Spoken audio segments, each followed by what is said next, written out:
ये भी एक कहानी है, जो भी इसे सुनता है उसके रोंगटे खड़े हो जाते हैं। अरे इतनी बारिश में कहाँ चल दिए, वह भी छाता लेकर। अरे बस रामू की टपरी पर जा रहा हूँ। घर में बैठे बैठे मन अजीब सा हो रहा है।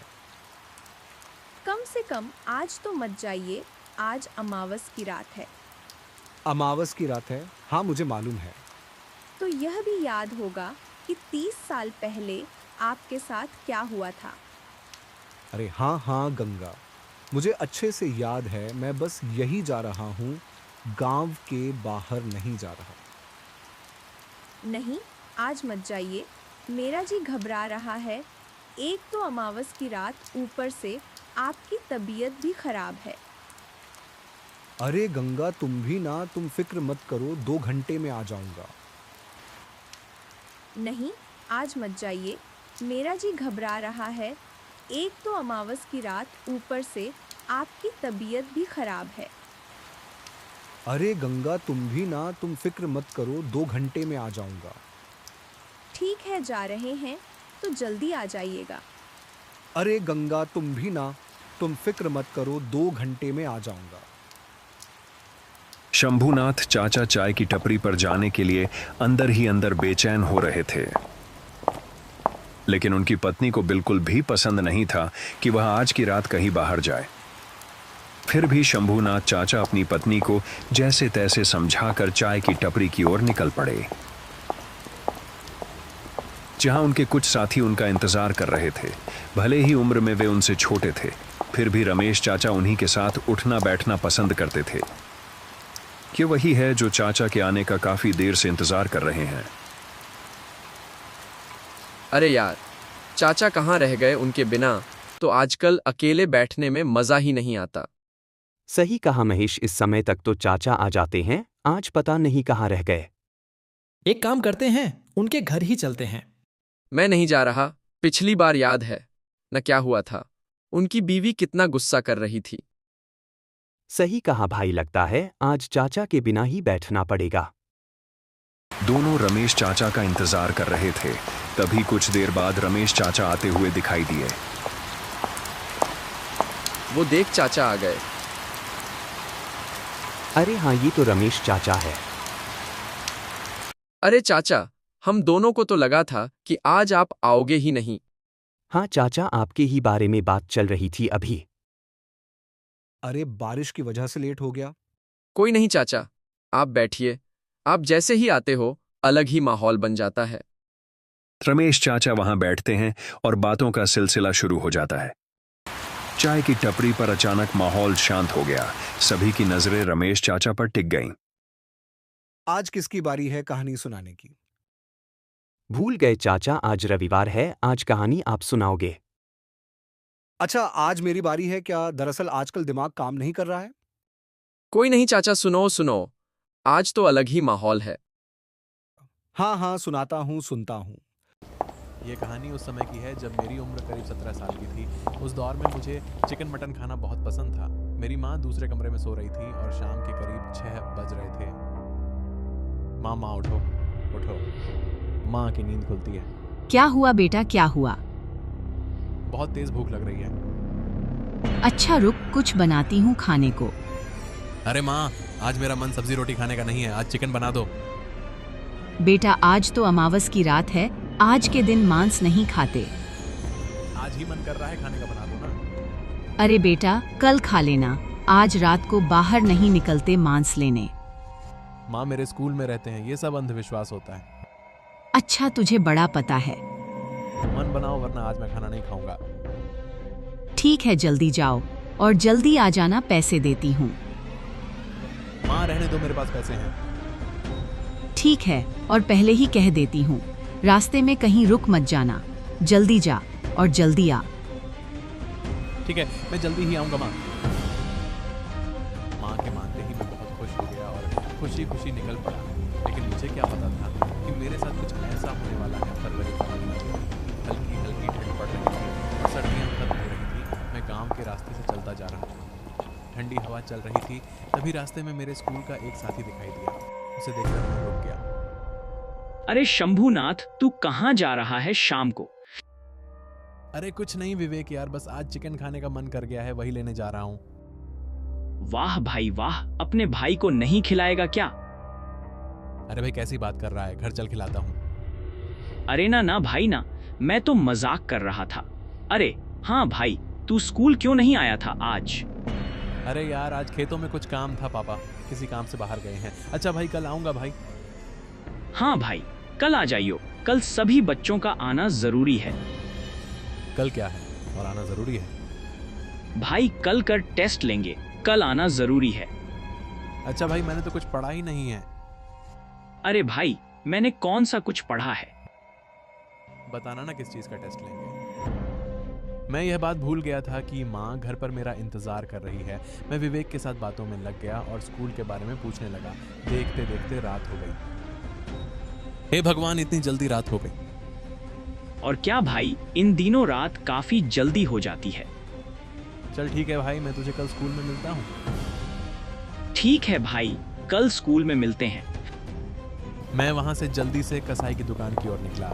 चारों तरफ अंधेरा ही अंधेरा था। मैं घबराने लगा था कि पता नहीं अब माँ क्या बोलेगी। धीरे धीरे ठंडी का एहसास भी ज्यादा होने लगा था। जब मैं कसाई दुकान पर पहुंचा तो देखा कि दुकान बंद हो चुकी थी। रात काफी हो चुकी थी। उस समय करीब रात के 8 रहे थे। गांव में 8 का मतलब होता है कि रात काफी गहरी हो चुकी है। चारों तरफ अंधेरा ही अंधेरा था और मेरे हाथ में टॉर्च भी नहीं थी। अरे यार, अब तो दुकान भी बंद हो गई है, अब क्या करूं, मन भी खाने का कर रहा है। चारों तरफ अंधेरा ही अंधेरा था और मेरे हाथ में टॉर्च भी नहीं थी। एक काम करता हूं, उसके घर ही चला जाता हूं, पास में ही तो है। मैंने अपने कदम तेज कर लिए, लेकिन गांव के यह अंधेरे रास्ते अचानक और भी डरावने लगने लगे। जैसे ही मैं दुकान से दूरी बढ़ाने लगा, मुझे एक आवाज़ सुनाई दी। मैं उसके घर जाने लगा। मैं कई बार अपने पिताजी के साथ उसके घर आ चुका था जब दुकान बंद रहती थी, लेकिन आज पिताजी साथ नहीं थे और ऊपर से रात का समय था। मैं हिम्मत करके उसके घर गया। मुझे समझ नहीं आ रहा था कि यह उसी का घर है या नहीं।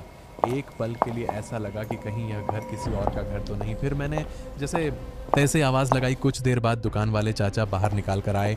कुछ देर तक वो मुझे ध्यान से देखते रहे, जैसे उनकी निगाहों में कुछ छिपा हुआ डर या चिंता थी। फिर वो मेरे पास आए। क्या हुआ बेटा, इतनी रात को क्यों आवाज लगा रहे हो? मुझे चिकन चाहिए था।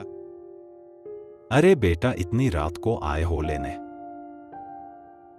चाचा बस लेट हो गया, अब क्या करूं, आपकी दुकान से होकर आया हूं। अच्छा, वो तो मैंने 6 ही बंद कर दी थी। तुम्हारे पिताजी कहाँ हैं? वो तो किसी काम से बाहर गए हैं। अच्छा, आएंगे तो बोल देना कि एक बार आकर मुझसे मिले।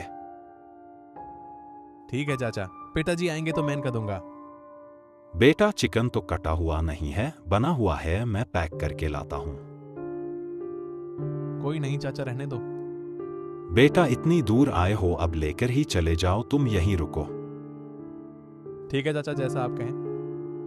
वो अंदर गए और मेरे लिए बना हुआ चिकन पैक करने लगे। वो चाचा मेरे पिताजी के बहुत अच्छे दोस्त थे, इसलिए जब भी उनके घर जाता था तो खिला देते या पैक करके देते थे। बेटा, इतनी रात को जाओगे? मौसम भी खराब हो रहा है काफी। हाँ चाचा, जाना पड़ेगा ना, माँ घर पर इंतजार कर रही होगी। चाचा चाहते थे कि मैं वहीं रुक जाऊं। काश उस रात मैं उनके घर रुक जाता। अगर मैं उनके घर रुक जाता तो शायद मेरे साथ ये सब कभी नहीं होता। लेकिन उस समय मेरी माँ का ख्याल ज़्यादा था। वह घर पर मेरा इंतज़ार कर रही थी। मैं खुद से कह रहा था बस जल्दी घर पहुँच जाऊँ तब ठीक रहेगा। धीरे धीरे मौसम और ख़राब होने लगा। बारिश की बूंदें भारी होकर ज़मीन पर गिर रही थी और हवा में एक अजीब सी फुसफुसाहट चल रही थी, जैसे कोई मेरे पीछे पीछे चल रहा हो। मैं जल्दी से एक पेड़ के नीचे खड़ा हो गया। हे राम, अब तो कीचड़ से सारे रास्ते खराब हो गए होंगे। अब घर के लिए दूसरे रास्ते से जाना पड़ेगा। मैं बारिश के रुकने का इंतजार करने लगा। अब मुझे समझ आ गया था कि घर पहुंचने में काफ़ी समय लगने वाला है, क्योंकि बारिश में मेरे घर की तरफ जाने वाला रास्ता कीचड़ से भर जाता है। इसीलिए हमें अक्सर दूसरा रास्ता अपनाना पड़ता था, जहां कीचड़ कम होता था। काफ़ी देर इंतज़ार करने के बाद बारिश रुक गई। तब तक रात काफ़ी हो चुकी थी। मुझे समय का अंदाज़ा नहीं था और गांव में सब अपने अपने घरों में थे। मेरे अंदर ही अंदर डर का एहसास बढ़ने लगा, मानो कुछ अनहोनी होने वाली हो। मेरा गला सूख गया, सांस तेज़ हो रही थी। तभी दूर कुएं की तरफ से किसी की कांपती आवाज़ आई। कांपती हुई आवाज़ में किसी ने कहा, मुझे बचाओ, मैं यहाँ फंसा हुआ हूँ। पहले तो मैंने सोचा कि वहाँ जाना ठीक नहीं होगा, लेकिन फिर लगा कि शायद कोई सच में मुसीबत में है। मैं धीरे धीरे कुएं की तरफ गया। जो नज़ारा मुझे वहाँ दिखा उसने मेरे पैरों तले ज़मीन खिसका दी। बिना सर का मानव कुएं के अंदर तैर रहा था। मेरी रूह कांप गई। मैं तुरंत वहाँ से भागा। जितनी तेज़ दौड़ सकता था दौड़ गया। रात के अंधेरे में रास्ता कुछ भी साफ नहीं था, बस मैं भागता ही जा रहा था। भागते भागते मैं जंगल में पहुँच गया। ऐसा लग रहा था कि आज मेरी आखिरी रात है। वह दानव मेरे सामने आ गया। उसका सिर कटा हुआ था और उसकी निगाहें जैसे वो मेरी जान लेने के लिए तैयार हो। मैं तुरंत वहाँ से भागा। जितनी तेज़ दौड़ सकता था दौड़ा। रात के अंधेरे में रास्ता कुछ भी साफ नहीं था। वह दानव मेरे सामने आ गया। यह मांस मुझे दे दे, वरना इसकी जगह तुझे चबा जाऊंगा। मैंने डर के मारे अपना टिफिन वहीं गिरा दिया और पूरी ताकत से घर की तरफ भागा। जब मैं घर पहुंचा तब अपनी माँ को सारी बात बताई।